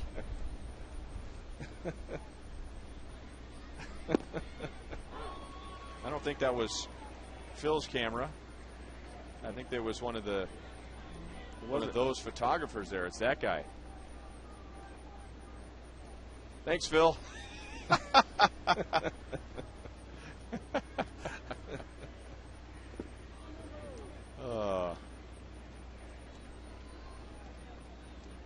Mitch has walked twice. He's 0 for his last 10, but on base 4 times in this series by way of a walk.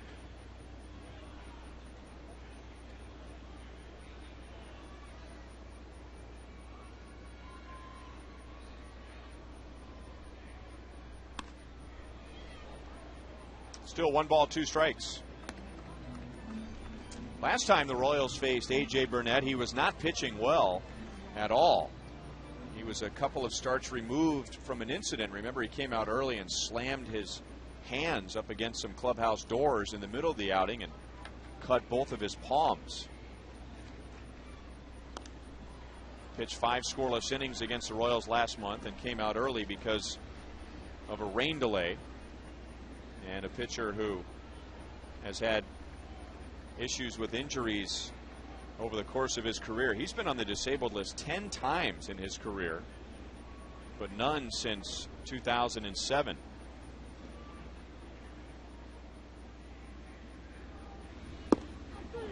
Mitch strikes out. Burnett has 6. And at the end of 7, it's still 1-0 Royals.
Brian Bullington has given up 2 singles, and that's it.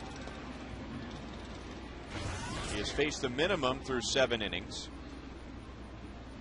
Back on Tuesday, he set a new career high with 6 innings pitched, and now today, a brand new one with 7 innings pitched.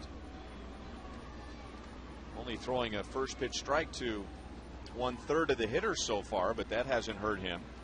The Yankees, especially very early in the game, very aggressive against Bullington. He got some quick outs. He only needed 16 pitches to get through the first 2 innings and 41 to get through the first 4. Alex Rodriguez has flied to deep center and grounded out to short, and he fouls it off to the right side. 1 ball, 1 strike. No runners for the Yankees until 1 out in the 5th inning when Robinson Cano singled to right, but then Lance Berkman grounded into a double play with 1 out in the 6th inning.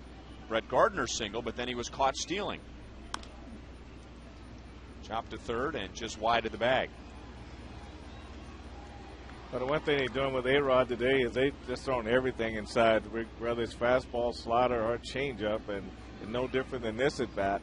And one pitch was called for inside; it was out over the plate. But you look here, as Taco Bell gives us Fox tracks, this ball is really in an area that he was really swinging well last night. So it wouldn't really hurt for them to go away on a couple of pitches and just change his eye level. Well, they meant to go away there. Pena was set up outside, and even though he missed, he threw it by Rodriguez, and Bullington has his 5th strikeout. Well, you can see this fast. That's why I say the 4-seamer, Ryan, is one that you throw straight. If you don't get it good, it goes right back out and right into his swing, and I'm sure he was surprised he didn't hit this pitch.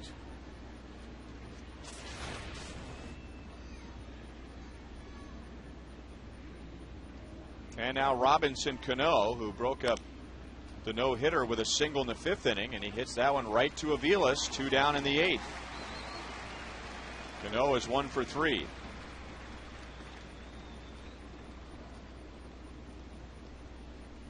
An off day for the Royals tomorrow, and then a 3-game series with the Indians begins on Tuesday. Zach Greinke will start for KC. And by the way, Zach Greinke missed the New York Yankees for a 3rd straight series. He missed the Yankees in New York in September last year and missed them when the Royals were there last month and missed them again in this series.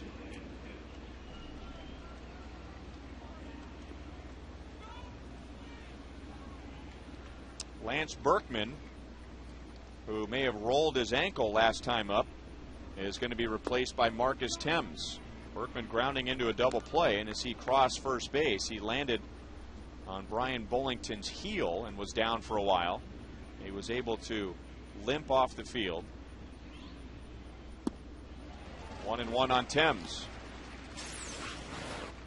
Well, you can watch the right foot of Berkman right on the heel of Bullington, and you can see him sort of limping after he went by him and just fell in a heap out on the grass down the right field line. Over the outside, 1 ball, 2 strikes. The most difficult inning Brian Bullington has had is a 17-pitch inning. That's it. 2 balls, 2 strikes. Well, he's really shown a lot of poise today. He really looks like a pitcher on the mound. He looks like a polished pitcher on the mound, Ryan. He has an idea of what he wants to do, and he's getting it done. Still 2 balls, 2 strikes.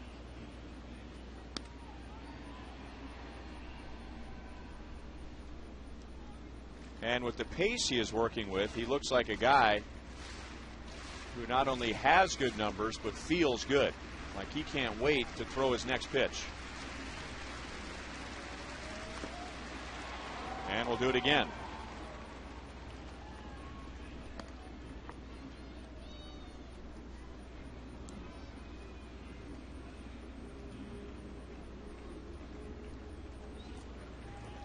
.92 pitches for Bullington. He threw 91 in his last start.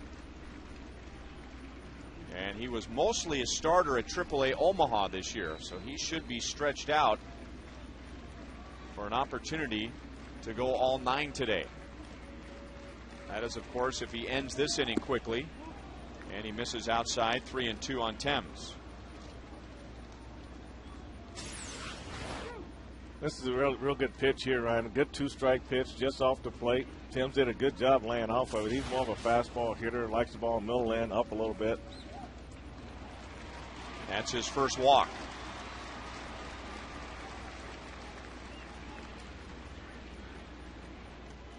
And now Thames will come out, and Ramiro Pena will run for him at first.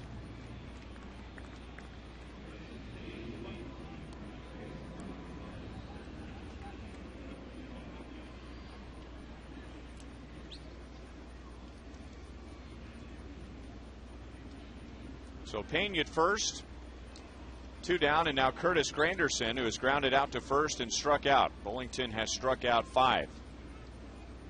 I think this is where you might want to watch Bullington a little closer, Ryan. Even with the pitch count getting closer to 100, I think that might be a magic number in Bob McClure and Ned Yost's mind. Your normal starters are somewhere around 110, but this is the furthest he's been. And having that walk right there, you just have to pay attention to that. On his 96th pitch, a fly ball to left field. Alex reaches up, and it's 8 scoreless innings for Brian Bullington.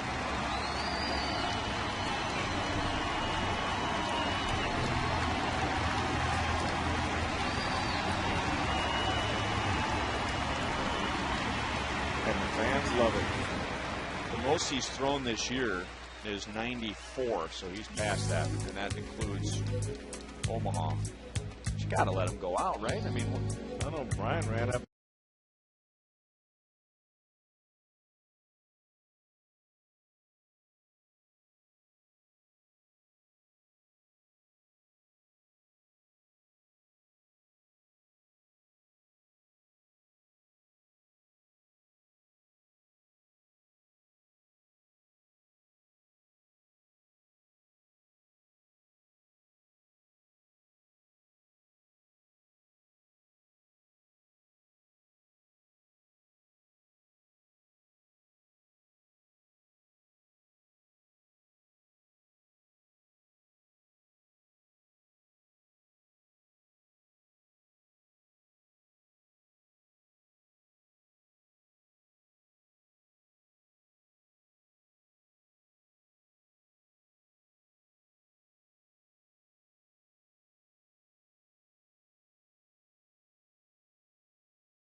Stadium. Following the game on Boulevard Royals Live, Brian Bullington. Does he join the list of Royals pitchers to win their first major league game this year?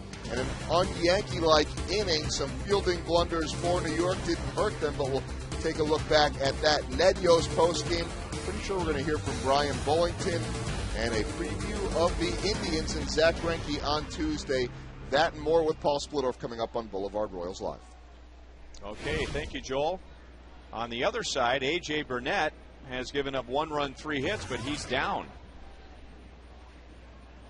At 92 pitches, Burnett has struck out 6, walked a couple, hit a batter.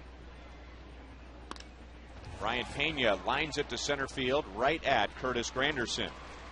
So Brian is 0 for 3, grounded into a couple of double plays before that line out. And now Yuniesky Betancourt. So the question becomes, do we see Brian Bullington in the top of the 9th inning? He has thrown 96 pitches, which is his season high, even if you include what he did at AAA Omaha.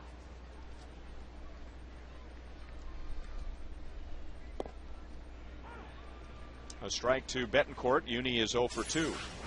Well, as he's coming off the field, you can see Brian Pena go over that. You don't usually see that when a pitcher's still in the ball game.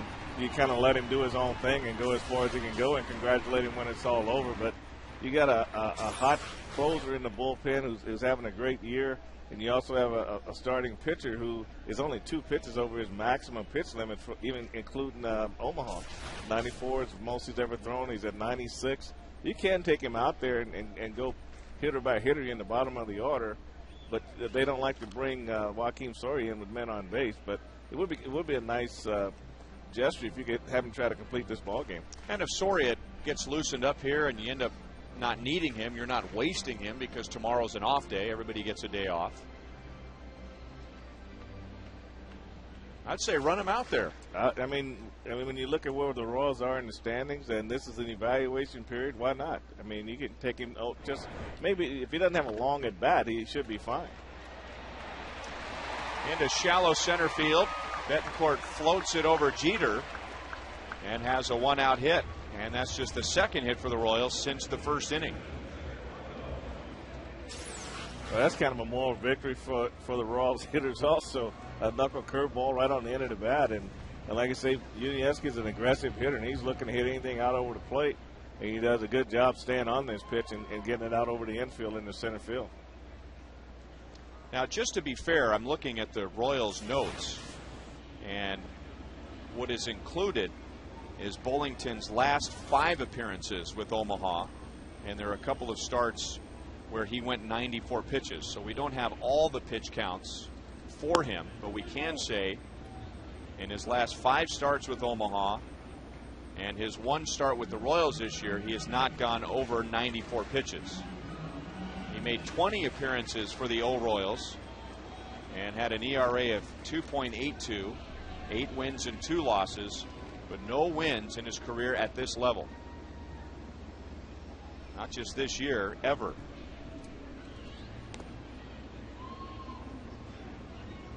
Well, that might be an incentive for the manager to bring in the closer and try to get him that first victory. I mean, you hate to have him go out and not walk away with a victory. So I can see both sides of it.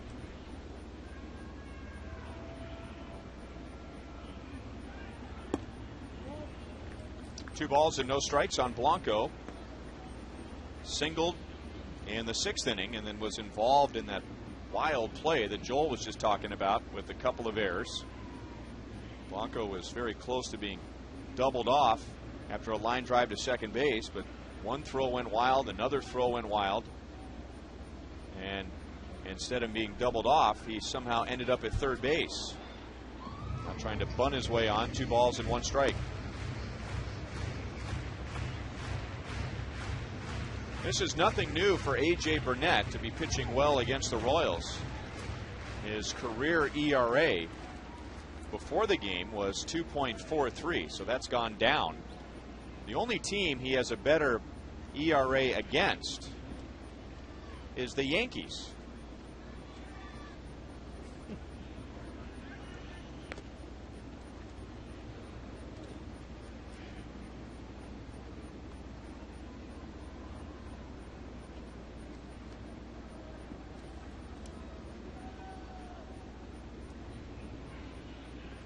I think it's time for Unity to steal a base.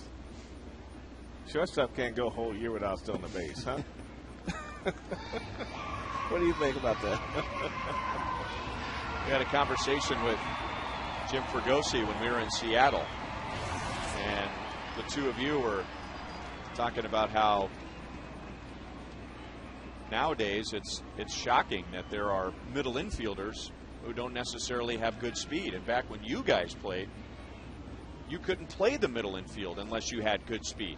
It just seemed that way, and it's just definitely changed over the years. When they changed a lot of the criteria for shortstops and second base. Second base definitely went to more of an offensive position, and shortstop still remained a high priority position. But you have a lot of guys playing shortstop today that you can't get 20 stolen bases out of.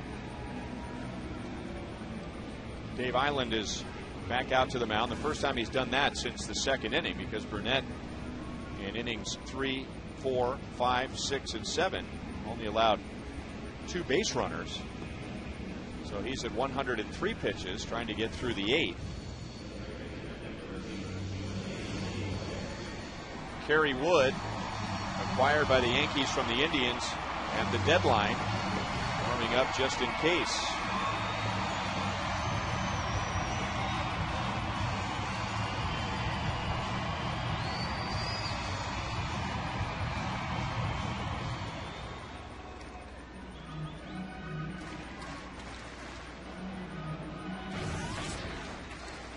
Willie Bloomquist has scored the only run today. Singled to right with one out in the first, stole second, went to third on an error, scored on Billy Butler's base hit.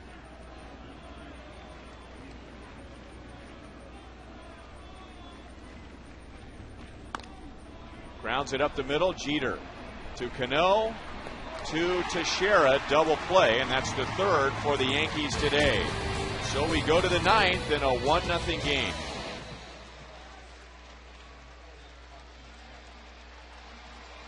Man, that was a quick double play. Cano showed some real quick hands on that one. Yeah, that's it.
That we posed last inning.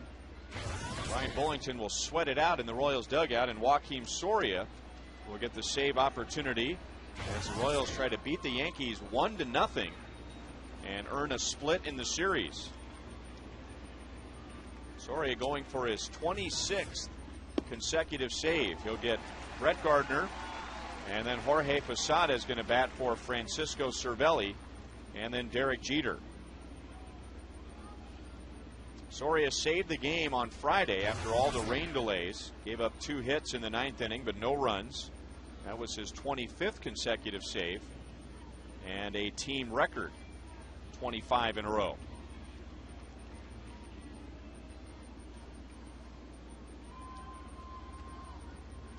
Brett Gardner against Brian Bullington had one of the 2 hits today. Singled with 1 out in the 6th inning and then was caught stealing. Bullington faced the minimum through 7 innings and then got the first 2 outs of the 8th. He walked Marcus Thames, got a fly ball from Curtis Granderson. So faced 1 over the minimum in 8. Bunted back to Soria. Gardner is out number 1.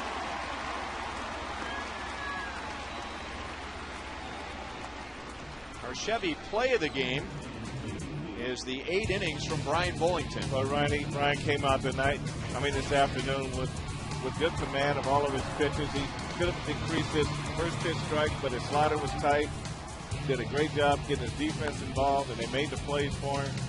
And overall, 5th inning without the first hit being on the board by the Yankees. So just pitched with no intimidation and did an outstanding job today.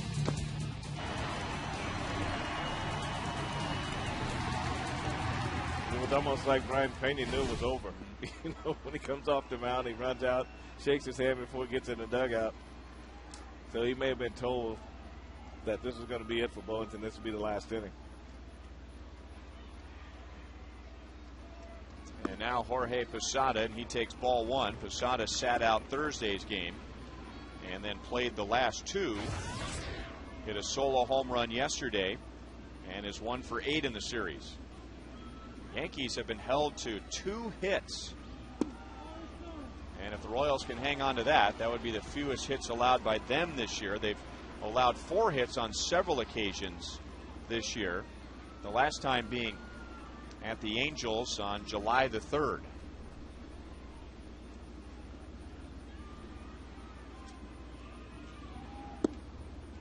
Two balls and 1 strike on Posada. As far as shutouts go, the Royals have 1. And that was against another Giant. But that was an individual Giant, not a team Giant. That was against Steven Strasburg when Brian Bannister, Robinson Tejeda, and Soria beat the Nationals 1-0. Now the Royals are trying to get it done with Brian Bullington and Soria, with Derek Jeter on deck. Posada at the plate, 1 out in the 9th inning. Well, one thing you like about Joaquin, he goes 2 balls, no strikes, and the hitter's ready for his pitch. He's trying to center his pitch. He comes back with the next pitch on the outside corner. Then gets Posada to foul the ball over third base. So now you're in this situation here, Ryan, where a lot of pitchers have to throw the ball down the middle. He's got the kind of control that he can throw it to the outside corner and maybe be a ball off the plate and still come out ahead.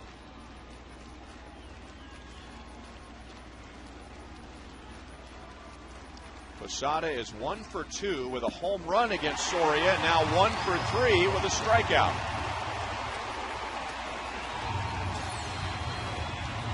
So this is outstanding here. A change up, 3-2. You make a nice pitch on the outside corner. Ball's going down and away. Posada's got to be looking for a fastball, and he's way out front of this changeup. So Soria 1 out away from a save, but right now this is about the Royals getting a win and Brian Bullington getting his first major league victory. And when you are taken in the first round with the first overall pick, you figure you're going to take the express to your first major league win. But it's been a long, winding road for Brian Bullington. Strike 1 to Jeter. 0 for 3 with 3 ground balls to the left side. He singled against Soria in the game on Friday. Well, maybe this is starting something positive for Brian going forward. You know, two straight starts in a row, quality starts, and just kind of build on it from there. To right field, Mitch Meyer is there. And Brian Bullington gets his first major league win. So it took 20 appearances. It has taken 8 years since he was drafted first overall. And he saves his first major league win for a combined 1-0 shutout over the New York Yankees of all teams.